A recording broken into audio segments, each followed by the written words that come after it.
notre collectif, l'existence même de notre collectif. Ça, tu connais peut-être pas l'histoire là-dessus, c'est qu'en fait, pour te dire un peu, j'ai ma sœur qui m'a fait rencontrer une amie à elle. Je devais pas la voir parce qu'à ce moment-là, j'étais à l'hôpital, je venais de sortir des urgences. Je dis, écoute, vas-y, viens, elle habite au bord de la mer, on va venir, on va aller la voir quand même. On se rencontre, on sympathise bien. Elle me dit, tiens, il y a un événement par l'intermédiaire de Vincent dans notre groupe. Il y a un événement qui va être organisé sur Paris, un événement entrepreneurial. Est-ce que ça te dit? Je pense y aller, mais j'y vais que si tu y vas. J'y allais, bingo, on y va ensemble.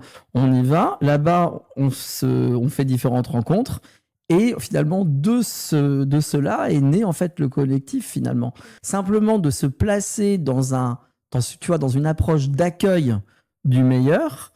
Et après, les choses arrivent à toi. Et donc, par rapport à ça, notamment, alors, je tease un peu le truc, mais ça fait partie des choses que je mets en place, c'est les micro-audaces.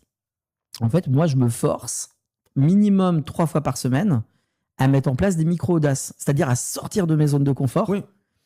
Et de base, je me dirais, mais non, parce que moi, là-bas, je suis quelqu'un de vraiment timide en plus. Hein. J'ai vraiment changé là-dessus, mais je suis quelqu'un de timide.